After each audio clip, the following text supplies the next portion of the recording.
Bonjour à tous, bonjour à toutes, c'est Raph.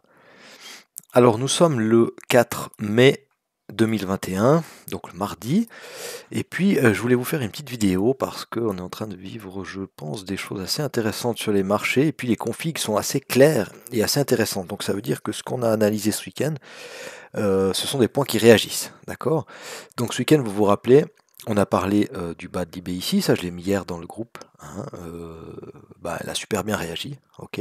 Donc on a ouvert là, on a fait un petit gap haussier. Dans un premier temps, on est venu jusque sur le pivot mensuel, on verra après en 15 minutes. Et puis on est venu rechercher directement, boum, là, ça réagit, ok. Ce matin, on fait exactement pareil. Franchement, l'open, ça a été à peu de choses près exactement pareil. Alors on va voir comment en fait on pouvait rentrer sur ces configs. Je pense que c'est intéressant. Donc, hier, ok, l'open il se passe à peu près ici, voilà, là, 9 heures. D'accord, sur cette bougie-là. Alors, qu'est-ce qui se passe dans un premier temps? Dans un premier temps, on fait une première hausse. On bloque ici. D'accord, on bloque pas n'importe où. Regardez cette grande bougie 15 minutes ici. D'accord, l'entrée des vendeurs, donc on était dans le bloc, dans le haut de range ici. L'entrée des vendeurs en force. Boum. Tentative de réaction des acheteurs. On confirme la vente. Ok, on vient chercher notre bas d'IB, donc notre bas de range. Là, pareil.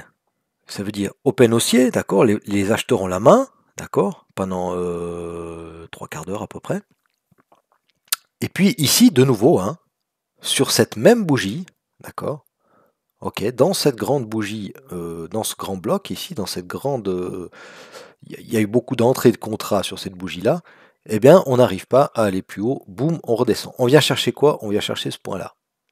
Donc on a fait une hausse, une baisse,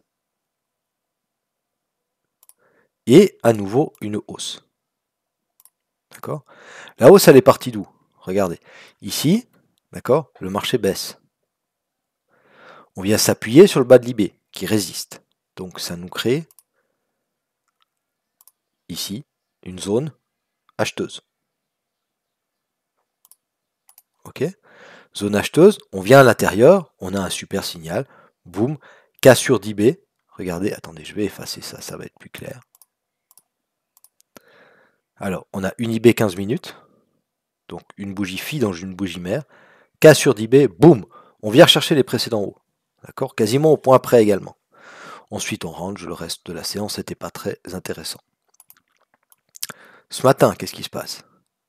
Donc ce matin, on ouvre ici, sur cette bougie-là, 9 heures. D'accord? On fait un plus haut, enfin, on fait un plus haut. On part à la hausse, disons, ok? Ensuite, comme hier, pareil. Alors la hausse, elle est moins importante que hier, ok? Mais n'empêche que on repart à la baisse.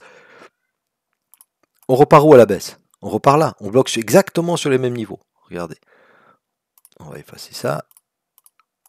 Si on met une ligne ici, tac. C'est exactement sur les mêmes niveaux. C'est les mêmes niveaux qui nous empêchent d'aller plus haut depuis lundi. Voilà, depuis qu'on les a cassés ici, la semaine dernière, ok, on peut pas, on n'arrive pas à passer. On essaye, on a essayé une fois, 2 fois, 3 fois, 4 fois et 5 fois ce matin. On n'y arrive pas. On repart à la baisse. Du moment qu'on repart à la baisse avec des bougies impulsives comme ça, nous on attend quoi? On ne veut pas racheter, on ne va pas se dire ouais il y a le pivot S, boum, on va racheter, on va shooter le prix. Non, surtout pas. Ce qu'on va faire, c'est qu'on va attendre une zone. D'accord? Donc on a cette zone ici. D'accord? Alors moi ce que je fais, c'est que je réactualise les zones. Cette zone ici, pour moi, elle a été utilisée. Ici, on a eu la création d'un nouveau bloc de contrat. D'accord? Ça veut dire les acheteurs pardon, sont entrés en force une nouvelle fois. On est dans des journées de range. Hein, d'accord? Donc on fait quoi? On achète le bas, on vend le haut. Ok? Ou alors on fait que acheter le bas. Peut-être, parce qu'on est on est quand même dans une tendance de fond qui est haussière à la base. Ok? Donc, regardez, on enlève cette zone-là, on refait. Donc, ça baisse, ça baisse, ça baisse, ça baisse, boum! La bougie d'impulsion, c'est laquelle? C'est celle-ci. La bougie dans laquelle rentrent les acheteurs, c'est celle-ci. Donc moi, ce que je fais, c'est que je prends la bougie sans la mèche du haut. Par contre, avec la mèche de l'autre, d'accord? Je vais au plus bas, jusque sur l'IB. Et je me dis quoi? Je me dis, j'attends ici une réaction, un signal, ça peut être du 5 minutes, ça peut être du 15 minutes, un signal haussier dans cette zone pour aller viser quoi? de nouveau les plus hauts. Et c'est ce qu'on est en train de faire. Alors cette fois, on n'est pas venu chercher le bas de l'IB, mais c'est pas grave. C'est pas grave parce qu'on a cette zone-là. D'accord? Ici, le prix nous indique, voilà, les acheteurs, ils ont commencé à rentrer où? Ils ont commencé à rentrer là, sur le bas de l'IB. Alors, on est rentré là, boum. Après, l'autre bougie ouvre, boum, ça confirme. Et là, ça confirme encore en cassure. Regardez, la hausse, elle est belle. D'accord? Il y a plus de 150 points de hausse. Hein. Donc aujourd'hui, quand on revient dans cette zone-là, moi je vais regarder 15 minutes. Alors 15 minutes, qu'est-ce qu'on a comme signal? Là, on rentre dans la zone, pas de signal. D'accord? On a une IB, mais elle est cassée par le bas, ici. Ok? Ensuite, là, on a une englobante haussière qui englobe les deux bougies précédentes, trois bougies précédentes. Ok? Là, il y avait un point d'entrée. Maintenant, si on va en 5 minutes,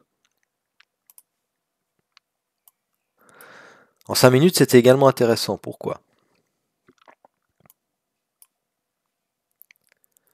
Ici, d'accord, on a peut-être un premier signal parce qu'on a un pin bar dans la zone.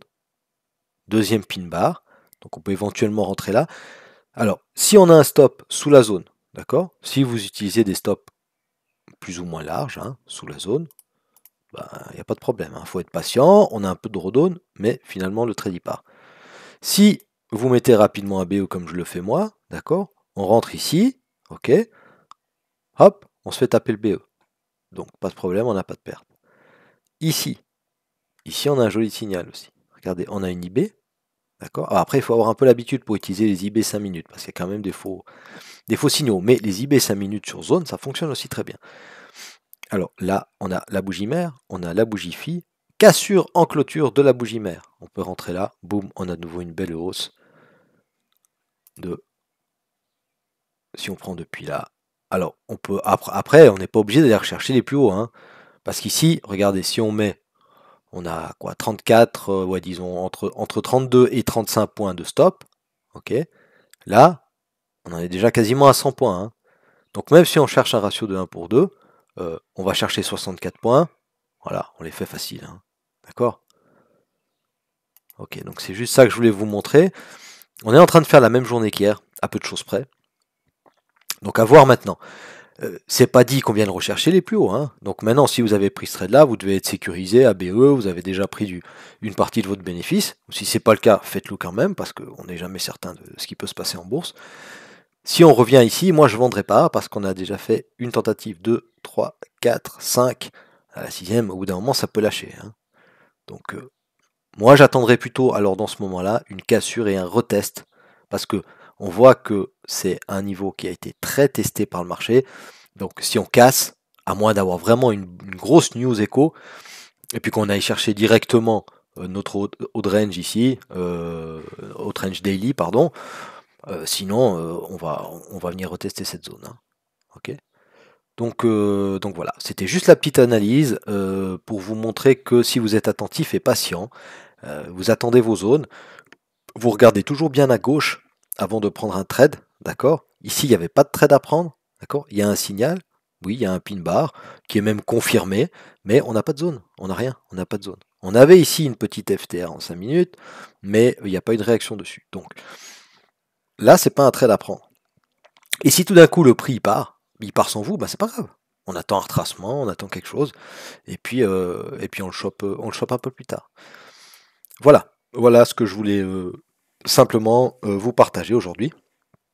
Alors restez prudents, et puis à tout bientôt pour une prochaine vidéo. Salut, bye bye.